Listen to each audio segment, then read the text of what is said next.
Helping hand शुरू करने का आइडिया कहाँ से आया आपको? ऐसा कुछ प्लान ही नहीं था कि हम कोई एनजीओ ओपन कर रहे हैं या तो उस टाइम पर लोग अपने रिश्तेदारों को नहीं देख रहे थे, इवन अपने माँ बाप को भी नहीं देख रहे थे। जिसमें एक बुजुर्ग अंकल 80 ईयर्स के मतलब अपने घर में कोविड पॉजिटिव है, लेकिन फैमिली उनके पास नहीं जा रही है। कोविड में मेरी पूरी फैमिली कोविड पॉजिटिव थी। Hello everyone, welcome back to the podcast presented by Shri Sadguru food outlet. मैं हूं आपकी होस्ट एंड दोस्त जूही फ्रॉम गो लिमिट्स और आज हमारे साथ है एक ऐसी पर्सनालिटी जिन्होंने अपनी जिंदगी का आधा हिस्सा दूसरों की मदद के लिए लगा दिया। Welcome to mister Saurabh Sharma, founder of helping hands Jammu. Welcome sir.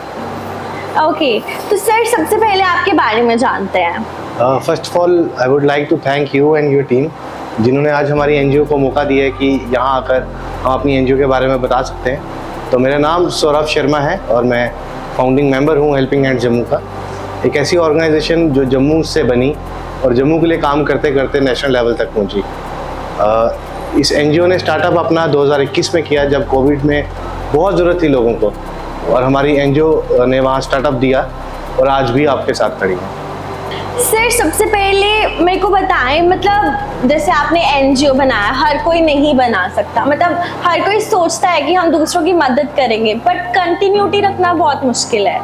तो जैसे आपने ये स्टार्ट किया था, तो आपको कभी ऐसा लगा था कि यार मैं इतनी जल्दी इतने बड़े मुकाम पे पहुंच जाऊंगा? देखिए, ऐसा कुछ प्लान ही नहीं था कि हम कोई एनजीओ ओपन कर रहे हैं या कोई ऐसी ऑर्गेनाइजेशन बनाएंगे, लेकिन जब लोगों को ज़रूरत थी कोविड में, तो हम लोगों ने मिलकर एक चेन बनाई। वो चेन बनती बनती उसमें वॉलंटियर्स जुड़े, उसमें लोग जुड़े, डोनर्स जुड़े। जब वो इतनी बड़ी बन चुकी तो हमें उसको एनजीओ बनाना पड़ा और एनजीओ से वो आहिस्ता आहिस्ता नेशनल लेवल पे लेके जाना पड़ा। आपको ये आइडिया कहाँ से आया हेल्पिंग हैंड शुरू करने का? तो सर कभी आपने कभी सोचा था कि आप इतनी जल्दी इतने बड़े एनजीओ उसको इतना इस्टेब्लिश कर दोगे?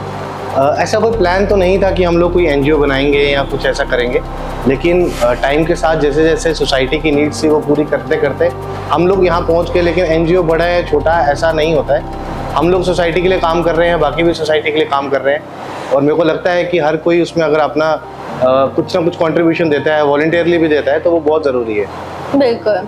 हेल्पिंग हैंड शुरू करने का आइडिया कहाँ से आया आपको? कोविड में मेरी पूरी फैमिली कोविड पॉजिटिव थी, तो कुछ ऐसी ज़रूरतें जो हम नहीं पूरी कर पा रहे थे, जैसे मेडिसिन लाना, खाना लाना, तो वो सारी चीज़ें देखते जब हम लोग रिकवर कर गए, तो मेरे को लगा कि अगर हम उससे रिकवर कर रहे हैं तो हम बाकियों की भी हेल्प कर सकते हैं। तो वो 2-3 फ्रेंड्स ने मिलकर एक हेल्पिंग हैंड्स बनाया, हेल्पिंग हैंड से वो हेल्पिंग हैंड जम्मू बना और आहिस्ता आहिस्ता वो ऑर्गेनाइजेशन बन गई। तो आपकी जर्नी की बात करते हैं, जब आपने सबसे पहले किसी की हेल्प की थी, तो वो मोमेंट याद है आपको? जी बिल्कुल याद है। जब कोविड चल रहा था तो इन बिटवीन जब हमने स्टार्टअप दिया तो खाना बांटना हमने शुरू किया, और जब हम रोड साइड जा रहे थे, लोगों से मिल रहे थे, तो वो एक एक मोमेंट हमें याद है कि लोग कैसे हमें बुला रहे थे अपने पास, क्योंकि उस टाइम पे बहुत मारामारी चल रही थी, आपको बताइए। तो वो बड़ी सारी चीज़ें हैं, जैसे इमोशनल टच जिसके साथ हम अभी हैं। ओके, ऐसा कोई इंसिडेंट जिसने आपको बहुत ज़्यादा इमोशनल कर दिया हो? हाँ, ऐसे काफ़ी सारे इंसिडेंट्स हैं जिन्होंने इमोशनल किया होगा, क्योंकि एनजीओ में जब काम करना है तो ऐसे बड़े सारे इंसिडेंट्स आते हैं। तो एक मैं आपके साथ ज़रूर शेयर करूँगा, क्योंकि जब कोविड था तो उस टाइम पर लोग अपने रिश्तेदारों को नहीं देख रहे थे, इवन अपने माँ बाप को भी नहीं देख रहे थे। राइट। तो हमारे पास ऐसे काफ़ी केसेस आए जिसमें एक बुजुर्ग अंकल 80 ईयर्स के अपने घर में कोविड पॉजिटिव हैं, लेकिन फैमिली उनके पास नहीं जा रही है। हमारे वॉलंटियर्स उन तक पहुँचे, लेकिन फैमिली नहीं मानी कि हम हॉस्पिटल लेके जाएंगे, क्योंकि उन्हें पता था कि अगर हॉस्पिटल लेके गए तो हमें भी जाना पड़ेगा और जो जाएगा वो पॉजिटिव हो जाएगा। तो ऐसे भी केसेस थे जहाँ पे फैमिली ने बिल्कुल सपोर्ट नहीं किया और 2 दिन बाद शायद वो एक्सपायर भी हो गए थे। हमारी टीम ने पूरी कोशिश की थी कि हम लेके जाएं, बट घर वाले नहीं माने। ये तो बहुत हाँ, उस टाइम पे बहुत लोग ऐसा कर रहे थे। सबसे चैलेंजिंग रिलीफ ऑपरेशन कौन सा था? चैलेंजिंग रिलीफ तो बहुत सारे ऑपरेशन हुए हमारे, पर जैसे अभी आपको पता होगा कि जम्मू कश्मीर में फ्लड आया था लास्ट ईयर। हाँ राइट। तो इन बिटवीन मेरी पूरी टीम ने बहुत काम किया, पूरे जम्मू कश्मीर के हर एक एरिया तक पहुंची, बहुत काम किया हम लोगों ने। 24/7 हम लोगों के साथ खड़े रहे और कोई 12-15 दिन वो ऑपरेशन चला हमारा, जिसमें 24/7 सब वहाँ थे, वहाँ खाना पहुँचाना, मेडिसिन पहुँचानी और सब बेसिक नेसेसिटीज़ जो है हम लोगों ने पूरी करने की कोशिश की। ये बहुत बड़ी बात है। ओके, तो यूथ सोशल वर्क में कैसे शुरू, मतलब अगर किसी यूथ को सोशल वर्किंग स्टार्ट करनी हो तो वो कैसे कर सकता है? देखिए, सोशल वर्क अगर आपने स्टार्ट करना है तो मेरे को ऐसा लगता है कि मतलब किसी ऑर्गेनाइजेशन के साथ जुड़ना ज़रूरी नहीं है, तो कहीं भी आपको जाना ज़रूरत नहीं है। आप अपने एरिया से स्टार्ट करें। तब अगर आप एक यूथ अपना एरिया पकड़ लेता है ना, तो मेरे को नहीं लगता कि चेंज लाने में कोई टाइम लगेगा, बहुत इजी हो जाएगा हम लोगों के लिए। राइट। सभी ऑर्गेनाइजेशंस क्यों काम कर रही हैं कि हमें एक चेंज ला, सोसाइटी में एक अच्छा पॉजिटिव चेंज चाहिए हमें। अगर हम लोग अपने अपने सेक्टर पकड़ लें तो मेरे को नहीं लगता कि उसमें ज़्यादा टाइम लगेगा। राइट। आजकल देखा जाता है लाइक हर किसी को एनजीओ ज्वाइन करना है, बट अपने एंड पे कोई हेल्प नहीं करना अपने एंड पे चाहता। अगर आप हेल्प करें तो मेरे को लगता है वो ज़्यादा बेटर है। राइट। ओके, मतलब आपको कभी ऐसा मन हुआ कि यार अब मुझसे नहीं हो रहा, मैं गिव अप कर रहा हूँ, और उस मोमेंट पे आपने कैसे खुद को ऐसे किया कि नहीं मुझे करना ही है? उसके लिए एक ही लाइन है मेरे पास, संकट कटे मिटे सब पीड़ा, जो सुमिरे हनुमत बलबीर। जब मेरे को लगता है कि मैं अब नहीं कर सकता हूँ तो एक ही लाइन मैंने अपने लिए रखी है, मैं इसी को पढ़ूंगा और इसके बाद भी काम करना शुरू। बहुत अच्छी बात है ये तो। ओके, आपके हिसाब से इंसान की सबसे बड़ी क्वालिटी क्या होनी चाहिए? देखिए, ऑनेस्टी जो है वो सबसे बड़ी क्वालिटी है। अगर आप ऑनेस्ट हैं, देखिए आप जैसे हम ऑर्गेनाइजेशन चला रहे हैं, हम अपनी सोसाइटी के साथ ऑनेस्ट हैं, अपनी टीम के साथ ऑनेस्ट हैं।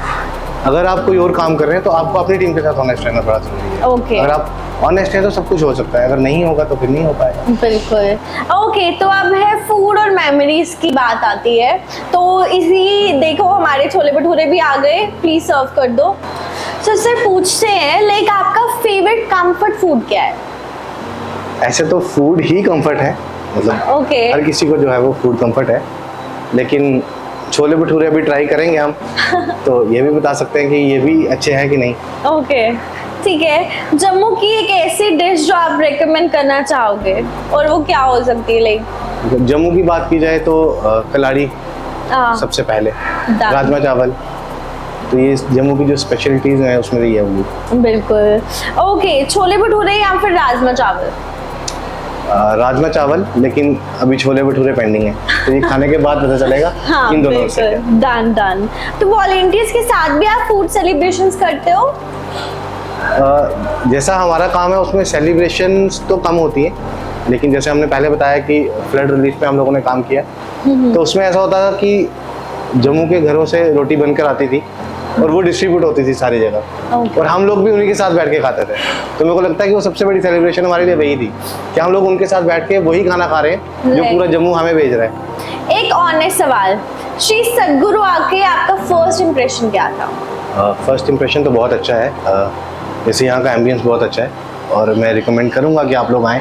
जैसे आपने अभी मेरे से लास्ट क्वेश्चन पूछा था कि कोई टी पार्टी टीम के लिए, जी, तो वो मैंने यहाँ आते ही डिसाइड किया कि अगली टी पार्टी हम यहीं करेंगे। ये तो बहुत बड़ी बात है। बहुत अच्छे, ठीक है। अगर आपको किसी को लाइक सिर्फ एक डिश रेकमेंड करनी हो श्री सद्गुरु की, तो वो क्या होगी? छोले भटूरे। आपको अच्छे लगे? बहुत अच्छे। हम भी यहाँ जब भी आते हैं ना, हम ये जरूर ट्राई करते हैं, लाइक हमें बहुत पसंद है। बहुत अच्छे हैं। ठीक है, आपके हिसाब से श्री सद्गुरु को दूसरे रेस्टोरेंट से अलग क्या बनाता है? यहाँ का जैसे मैंने आपको बताया एम्बियंस काफ़ी अच्छा है, और मतलब आप अपने ग्रुप के साथ आ सकते हैं, काफ़ी अच्छी बैठने की जगह है, और खाना अच्छा है, तो बाकी डिफरेंट तो है ही है। ओके, सो अब ह्यूमैनिटी और फूड रिलेटेड क्वेश्चंस। किसी भूखे इंसान को खाना खिलाना कितना बड़ा सेवा है? जैसे मैंने आपको बताया कि हमने हेल्पिंग हैंड से स्टार्ट ही जो किया है वो खाना खिलाने से किया है, तो ये मेरे को लगता है किसी भूखे को खाना खिलाना बहुत बड़ी, तब सबसे बड़ी सेवा यही है कि आप किसी भूखे को खाना खिलाएं। बिल्कुल। तो रेस्टोरेंट सोसाइटीज के लिए कैसे कंट्रीब्यूट कर सकते हैं? रेस्टोरेंट सोसाइटी के लिए बहुत बड़ा कंट्रीब्यूशन कर सकता है कि जैसे इनका जो खाना दिन में बच जाता है, अब वो शाम को किसी भी अंडर प्रिविलेज सेक्शन में वो डिस्ट्रीब्यूट कर सकते हैं, और क्योंकि वो वेस्ट ही जाने वाला है, राइट, वो तो किसी के काम नहीं आएगा, तो अगर वो किसी के घर चले जाएगा, किसी के मुंह में चला जाएगा तो अच्छी बात है। बिल्कुल, हाँ, ऐसा मुझे लगता है करना चाहिए सोसाइटीज में। बिल्कुल। हेल्पिंग हैंड के साथ लोग कैसे जुड़ सकते हैं?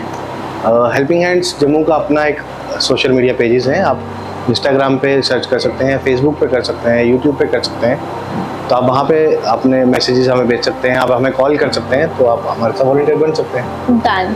आज की जनरेशन के लिए एक मैसेज जो मतलब आप देना चाहोगे, क्योंकि आज के यूथ ना मतलब एक्टिव तो होना चाहता है बट वो स्टिल कुछ करता नहीं है, वो सिर्फ बातों में मुझे लगता है ना कि हाँ मुझे ये करना है वो करना है, बट एक्चुअल में जब करने की बारी आती है तो नहीं हो पाता।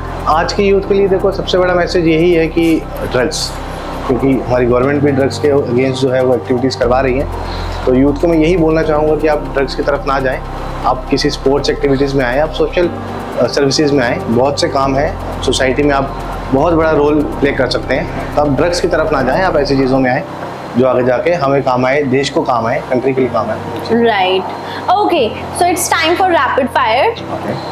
टी और कॉफी? टी। मॉर्निंग और नाइट? नाइट। छोले भटूरे या salad? Chole bhature. Home food और restaurant food? Home food. Travel और रेस्ट? ट्रैवल। सक्सेस और सेटिस्फेक्शन? सेटिस्फेक्शन। मनी या फिर respect? Respect. Biggest inspiration? Parents. Great. One dream pending? बहुत से ड्रीम्स हैं अभी, क्योंकि जब आप सोसाइटी के लिए कंट्रीब्यूट करते हो तो बहुत सी चीज़ें आपको अपनी रोकनी पड़ती हैं, तो Right. बहुत से ड्रीम्स हैं, जैसे वर्ल्ड के अभी बहुत से कोने और हैं जो देखते हैं, तो अभी बड़े सारे ड्रीम्स पेंडिंग हैं। ओके, तो हम एक नहीं बोल सकते, एक नहीं राइट? बोल thank you so much sir for joining us. Thank you. Shri Sadhguru मानता है कि अच्छा खाना सिर्फ पेट नहीं दिल भी भर देता है। हम अपने सभी व्यूअर्स को इनवाइट करते हैं, प्लीज़ यहाँ आए एंड हमारा डिलिशियस फूड ट्राई करें। और हाँ, ये नॉर्मल रेस्टोरेंट्स की तरह नहीं है, आपको यहाँ पे हेल्दी ऑप्शंस भी मिलेंगे, लाइक सैलेड्स मिलेंगे। So do visit here and enjoy our meals. Thank you for joining us, thank you for watching us. अगर आपको ये पॉडकास्ट अच्छा लगा हो तो kindly do like, share, comment and subscribe our channel Shri Sadguru food outlet.